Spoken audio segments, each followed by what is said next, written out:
오늘 사도행전 8장 9절부터 25절까지 말씀을 중심으로 내 진정한 모습은 바뀌었습니까? 이런 제목으로 같이 은혜를 나누기를 원합니다. 여러분 혹시 시계 하면은 가장 먼저 떠오르는 브랜드 있으십니까? 네.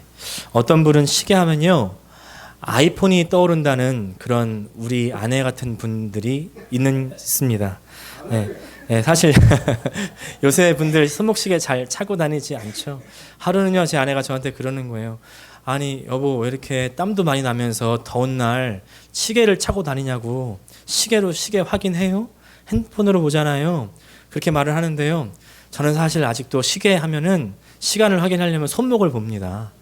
예, 사실 요새 신세대는 조금씩 더 시계를 차지 않고 핸드폰으로 시계를 확인하는 것 같은데 저는 아직도 손목을 먼저 보고요. 그래서 인지 시계를 또 좋아하고 시계에 관심이 더 많은데요. 이제 보통 시계에 관심이 많으신 분들 시계의 대표적인 브랜드를 꼽으려면 아마 이 브랜드를 꼽지 않을까 싶습니다. 그렇죠? 네, 롤렉스죠. 물론 롤렉스보다 더 비싸고 고급진 그런 브랜드도 많겠지만 대중성과 또 고급성을 한꺼번에 잡았다. 많은 사람들이 이렇게 인정을 한다고 합니다. 근데 롤렉스에 많은 종류의 시계가 있는데 그 중에 가장 인기가 많은 모델 뭔지 모르시죠? 서브마리너라고 합니다. 서브마리너라는 모델이 있는데 얼마나 인기가 많은가 하면은 한국에서는 백화점에서 이 모델을 사기 위해서 5개월, 6개월을 대기를 해야 된대요. 근데 이거보다 더 인기가 많은 모델이 있는데 서브마리너 중에서도 청색 다이얼 콤비네이션 모델이 있는데 이제 이 모델은 한 2년, 3년을 기다려야 된다고 합니다. 너무 많이 기다리니까 네, 이제 아예 대기를 없애버리고 아예 딱 모델이 나오면은 first come, first serve. 먼저 사는 사람이 임자인 거죠. 네, 이렇게 판매할 정도로 돈이 있어도 못 산다는 모델이 바로 이 모델이라고 하는데요. 근데 이렇게 인기가 많을수록 많아지는 것이 뭘까요? 바로 레플리카입니다. 레플리카 하면 잘 모르시는 분이 있을 텐데 가품, 짝퉁이죠. 예. 짝퉁 하면은 떠오르는 도시 혹시 아십니까? 홍콩. 예. 홍콩이 짝퉁의 메카라고 하던데요. 저는 홍콩 아직 안 가봤는데 김재희 목사님이 이제 홍콩을 갔다 오셨는데요. 갔다 오시면서 시계를 막 이렇게 판보따리를 푸시면서 마음에 드는 거 하나 골라봐 그러시는 거예요. 그래서 갑자기 이게 무슨 시계입니까? 제가 그랬더니 아니 가서 보니까 엄청 비싼 시계들을 쌓아놓고 너무나 싸게 팔았다는 거예요. 그래가지고 자기 취향에 맞는 시계들을 몇 개 골라서 가져오셨다고 그랬는데요. 롤렉스에서도 이 가품 때문에 짝퉁 때문에 골머리를 좀 썩었나 봅니다. 그래가지고 점점 롤렉스 자체에서 이제 진품과 가품을 구별할 수 있는 그런 지표들을 좀 장치들을 만들어 놓았는데 예를 들어서 이제 베젤 안쪽에 보면은 왕관 모양의 그런 것들을 새겨 놓고요. 또 롤렉스 글자 같은 걸 새겨 놓았는데 처음에는 이제 그것이 진품이냐 가품이냐를 구별할 수 있는 그런 지표가 될 수 있었는데 이제 롤렉스 회사도 기술을 발전하지만 이 짝퉁을 만드는 이 회사들도 기술이 발전이 되는 겁니다. 그래가지고 진짜와 거의 차이가 없도록 만들어내는 거예요. 그래서 가품에도 짝퉁에도 레벨이 있다는 건 아십니까? B급이 있고 A급이 있고 S급이 있다는 겁니다. 네, 그래서 S급은 정말 겉으로 봐서는 진품과 차이가 없을 정도로 똑같다는 것이요. 요새 리뷰어들의 결론이에요. 실제로 유튜브 시계 리뷰 채널에는요, 이 롤렉스 서브마리너 진품과 가품을 비교해서 리뷰해 놓은 영상도 있을 정도고요. 이 영상이 30만 뷰를 봤답니다. 그 정도로 사람들의 관심이 대단한 거죠. 그러면 이제 도대체 어떻게 진품과 가품을 구별할 수 있을까라고 물어봤을 때 전문가들은 모두 이 뒤 뚜껑을 따서 무브먼트를 확인하면 진품인지 가품인지를 알 수 있다는 겁니다. 겉모습이 아무리 똑같아도 시계를 움직이는 그 무브먼트까지 똑같게 할 수는 없다는 거죠. 그것마저 똑같다면 더 이상 그것은 가품이라고 볼 수 없겠죠. 진짜이겠죠. 저는 이 시계에 대한 이 이슈들을 쭉 보면서요. 이것이 우리의 신앙생활과 크게 다르지 않다고 느꼈습니다. 왜냐하면 겉모습은 예수 믿는 사람인 것 같고 똑같이 교회를 다니고 있는데 우리 안, 그 속 내용까지는 아닐 수도 있다는 거죠. 겉모습만 그리스도인인 사람들이 있다는 겁니다. 예수님께서는 말씀하시잖아요. 마태복음 7장 21절 보니까 나더러 주여 주여 하는 자마다 천국에다 들어갈 것이 아니요 다만 하늘에 계신 내 아버지의 뜻대로 행하는 자라야 들어가리라. 우리 혹시 겉으로만 주여 주여 하고 있으시진 않습니까? 내가 진짜의 모습을 하고 있지만 겉으로는 예수님을 믿는다고 그러고 예수님을 주님이라고 부르고 예배에 참석하고 봉사를 하지만 그러나 속으로는 진짜 그리스도인이십니까? 어떻게 할 수 있습니까? 그렇기 때문에 오늘의 본문이 너무나 중요합니다. 오늘의 본문은요, 빌립이 사마리아 성에서 전도할 때 이제 만난 한 사람의 이야기를 우리에게 전해주고 있습니다. 바로 시몬 마구스라는 사람입니다. 마술사 시몬. 이 시몬이라는 사람 마술사였다는 것이죠. 얼마나 이 엄청난 마술을 행했든지 많은 사람들이 항상 주변에 몰려다녔고, 그리고 이 사람을 가리켜서 신적인 능력이 있는 사람이다, 이렇게 할 정도로 인정을 받는 사람이었습니다. 근데 혹시 마술사 하면 여러분 혹시 떠오르는 사람 있으십니까? 전 제가 어릴 때 아주 혜성과 같이 등장한 한 사람의 마술사가 있는데 바로 데이비드 카퍼필드라는 사람이었어요. 네. 제가 어릴 때 이 사람이 자유여신상을 사라지게 해가지고 온 세상을 깜짝 놀라게 한 적이 있고요. 또 그것뿐만이 아니고 만리장성을 그냥 통과하는 그런 마술을 선보인 적도 있고, 또 뭐 포르쉐를 없어지게 한다거나 기차를 없어지게 한다거나, 또 뭡니까, 또 톱날로 자기 몸을 잘랐다가 붙이는 그런 마술을 선보여가지고 전 세계 사람들의 막 마음을 사로잡았었는데요. 물론 이제 지금은 이 사람 마술이 다 트릭이었다, 이제 그리고 이 마술의 비밀이 거의 다 좀 밝혀졌는데 당시에는 이제 그 트릭의 비밀을 알지 못했잖아요. 네. 얼마나 이 사람이 영향력이 있었든지 당시에 제 주변의 모든 학생들이 다 카드 트릭 마술을 배워가지고 학교에 아침마다 그것들을 하는 겁니다. 누가 얼마나 더 잘하나. 또 그런가 하면은 내가 잘해가지고 마술사가 되겠다, 뭐 이런 사람들도 생겨나는, 그런 아이들이 많았을 정도였습니다. 아마 시몬 마구스가요, 이 데이비드 카퍼필드 못지않게, 아니 더 오히려 그 이상으로 뛰어난 마술사였던 것 같아요. 근데 이 사람이 빌립의 전도를 받고는 예수님을 믿게 됐다는 겁니다. 그리고 열심으로 빌립을 따라다니면서 하나님께서 이루시는 표적과 능력을 보고 놀랍니다. 자기는 여태까지 속임수로 사람들을 놀라게 했었는데 이 빌립 사도를 따라다녀 보니까 아니 막 병자가 병이 낫고, 그리고 절름발이가 갑자기 걸어다니고, 그리고 막 귀신이 쫓아나는 그런 역사들을 보니까 아, 이게 진짜거든요. 아, 진짜구나. 야, 여기 뭔가가 있구나. 정말 깜짝 놀라지 않았겠습니까? 그렇게 사마리아에서 유명했던 이 시몬 마술사까지 전도가 되는 거예요. 이거는 요즘으로 말하면 이런 겁니다. 그 요새 혹시 불교에서 가장 인기가 많은 사람 누군지 아십니까? 법정 스님, 법륜 스님이래요. 법륜 스님. 근데 이 인기를 어디서 실감하냐면요, 팟캐스트 종교 분야에서 이 법륜 스님의 증문즉설이라는 방송이요, 다른 종교 방송, 특별히 이제 기독교 방송들에 비해서 2배나 3배 이상의 구독자 수를 보유하면서 타의 추종을 불허할 만큼 1위를 달리고 있는 방송이 바로 이 증문즉설이라는 방송이래요. 네. 얼마나 인기가 많고 많은 사람에게 영향력이 있는지 알 수 있겠죠. 근데 만약에 이분이 예수님 믿는다면 얼마나 놀라운 일이겠습니까? 그렇죠? 이분이 예수님 믿기를 원합니다. 진짜로. 근데 그렇게 되면은 정말 한국 종교계가 아마 뒤흔들릴 거예요. 그러니까 지금 시몬 마구스가 예수님 믿었다, 이 얘기는요, 저분이 예수님 믿었다, 이런 것과 거의 뭐 아마 더 이상의 그런 말일 겁니다. 근데 그렇게 복음이 너무나 흥왕해서 다른 종교 지도자들까지도 막 전도가 된 것과 같은 그런 일들이 일어나니까 누가 놀라냐면 예루살렘이 깜짝 놀란 거예요. 예루살렘에서도 그래서 2 사도를 파송을 합니다. 베드로와 요한을 보내가지고 어떻게 된 일인지 한번 확인을 해봐라.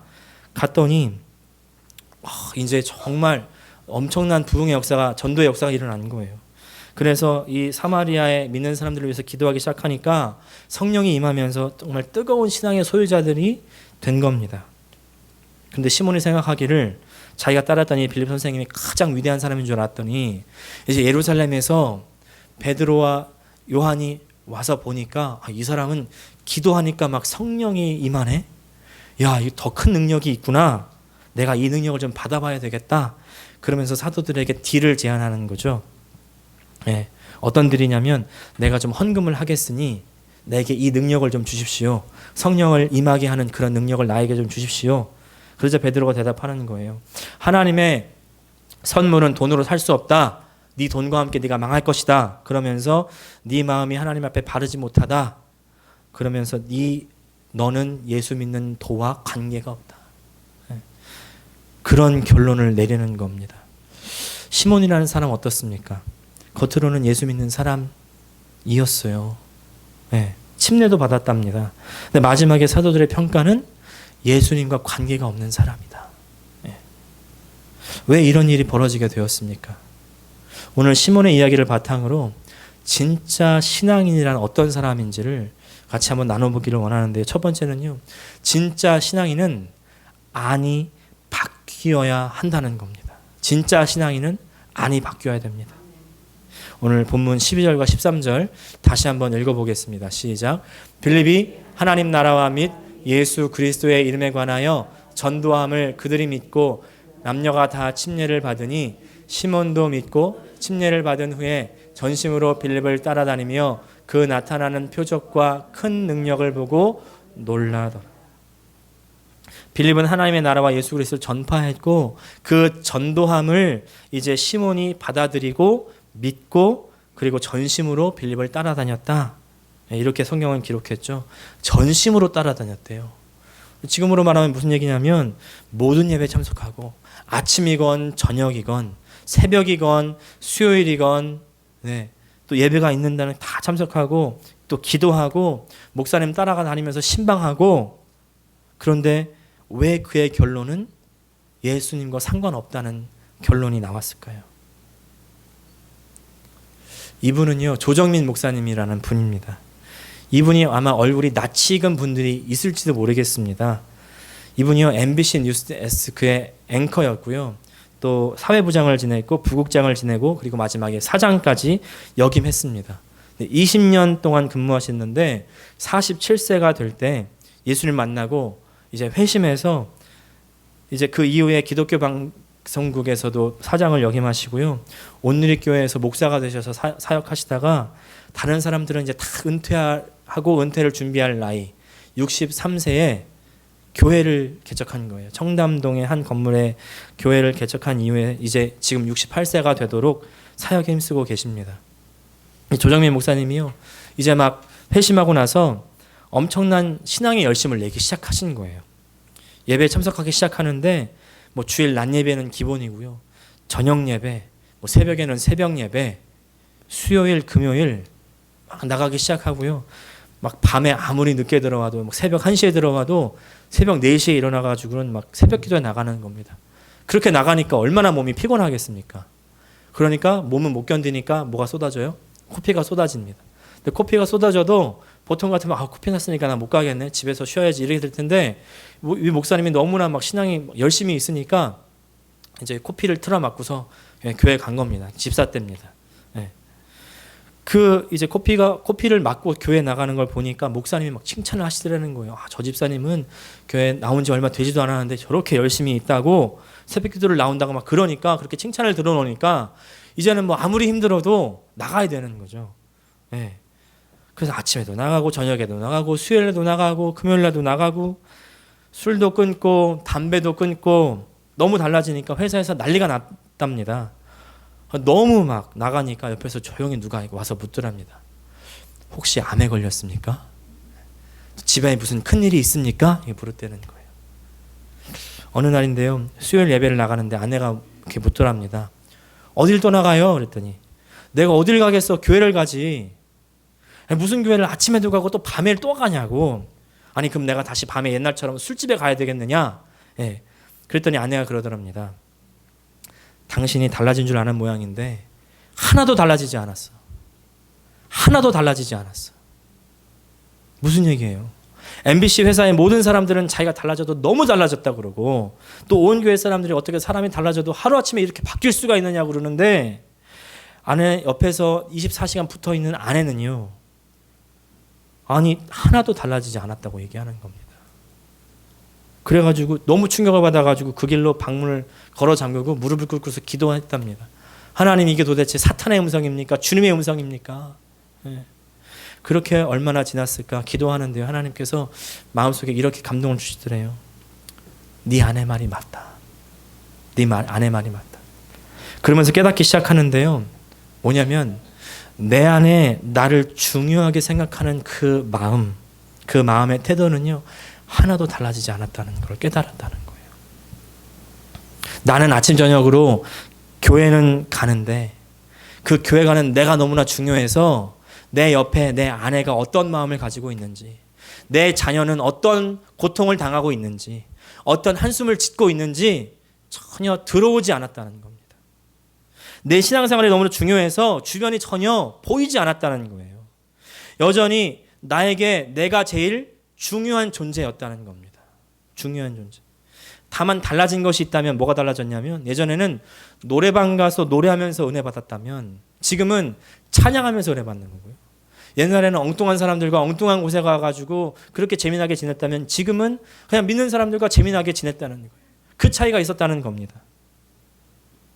시몬이요, 예수님을 믿는다고 하면서 빌립을 가는 데마다 따라다녔다고 하는데요, 그 따라다니는 열심, 그 속마음, 그 속마음은 어떠냐면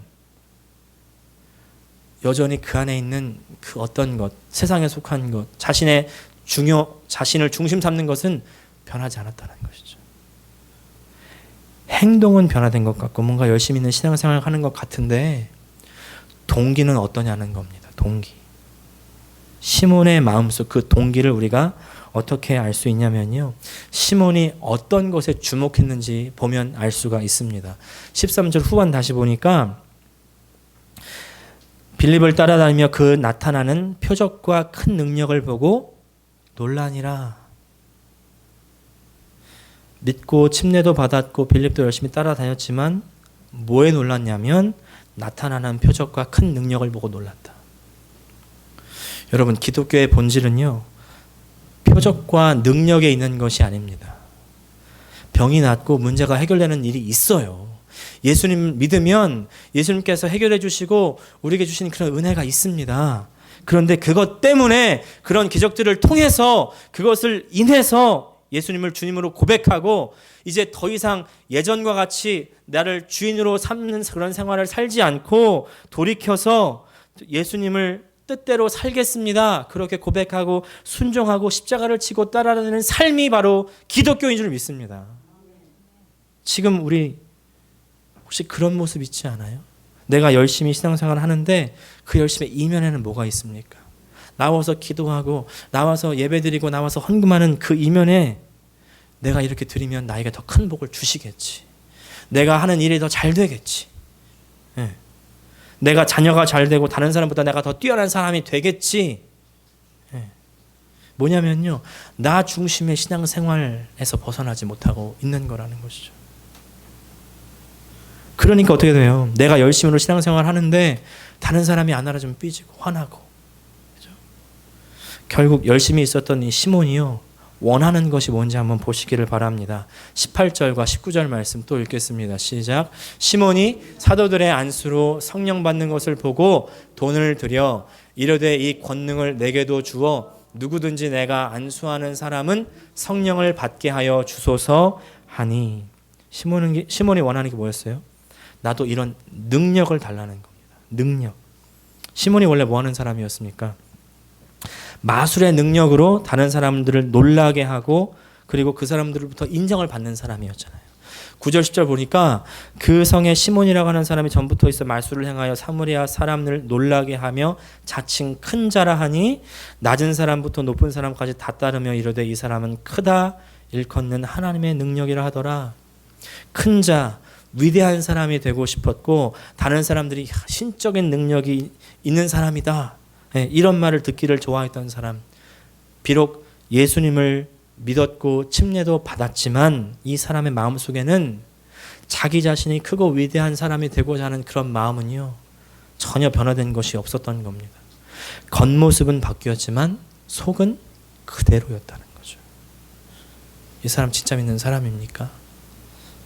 시몬은 능력이 있었던 사람이었지만 자기보다 더 큰 능력을 보았기 때문에 그 능력을 따라갔던 사람. 그래서 결론이 20절과 21절 말씀이죠. 다시 읽어보겠습니다. 시작. 베드로가 이르되 내가 하나님의 선물을 돈 주고 살 줄로 생각하였으니 내 은과 함께 내가 함께 망할지어다. 하나님 앞에서 내 마음이 바르지 못하니 이 돈에는 내가 관계도 없고 분깃될 것도 없느니라.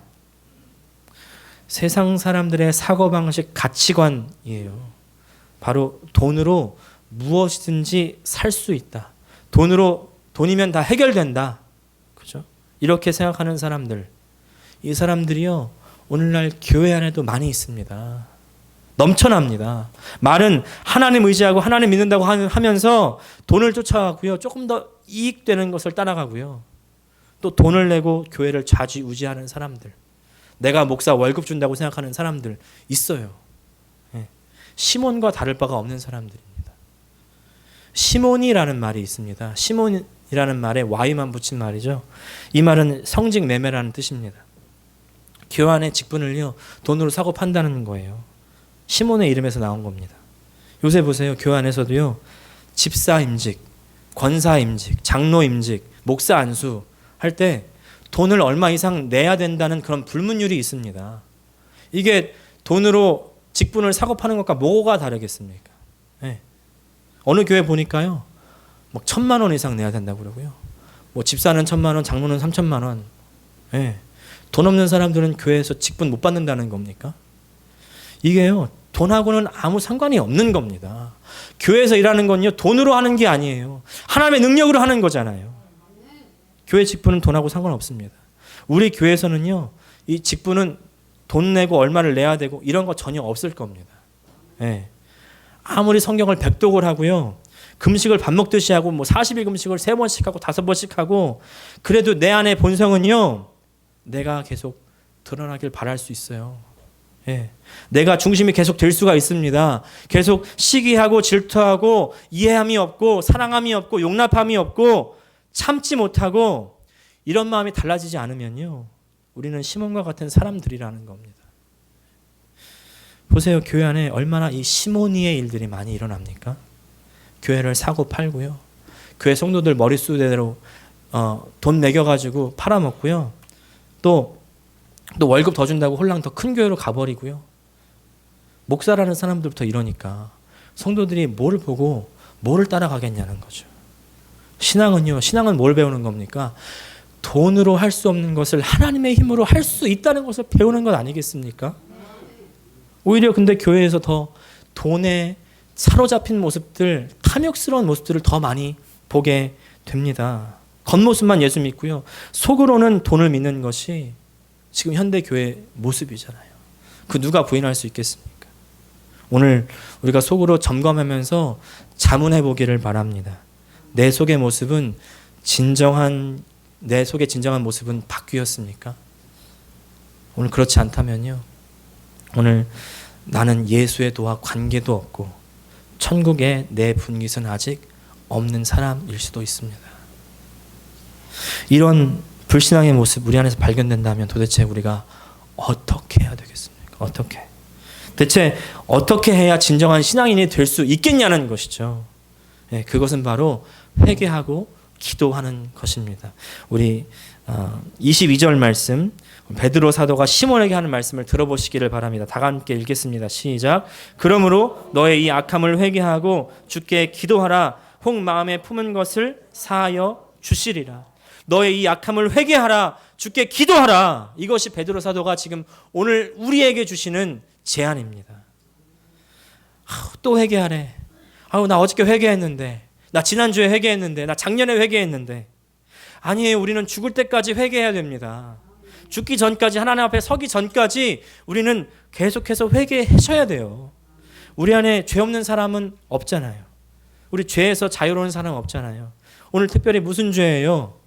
이 죄입니다. 신앙이라는 이름으로 포장된 내 중심으로 사는 죄. 다 함께 좀 따라해 보시기를 원합니다. 시작. 신앙이라는 이름으로 포장된 내 중심으로 사는 죄. 다른 사람들은 속일 수 있어도요, 살붙이고 사는 내 가족은 속일 수 없는 거잖아요. 그래서 직분을 세울 때 가정으로부터 인정받는 사람을 세우는 것이 그 이유가 있는 겁니다. 나 신앙생활 한다고 하면서 아내 무시하고 남편 무시하고 내 가족들의 마음 전혀 상관하지 않고 어떤 아픔을 겪는지 어떤 눈물을 짓는지 알려고도 하지 않으면요, 이상이 있는 겁니다. 잘못된 거예요. 오늘 우리가 이렇게 기도하시기를 원합니다. 내가 어떤 부분에서 내 중심을 버리지 않았는가. 주님 깨닫게 해주십시오. 알게 해주십시오. 빛을 비춰 주시옵소서. 네, 계속 말씀드리죠. 회개는요, 우리의 라이프 스타일이 되어야 됩니다. 회개하는 라이프 스타일. 회개함으로 계속해서 주님 앞에 나가셔야 돼요. 주님 앞에 내 마음을 가져가셔야 됩니다. 네, 주님 해결해 주세요. 주님 사해 주세요. 성령님께서 오늘 우리 마음 가운데 빛을 비춰주시기를 축복합니다.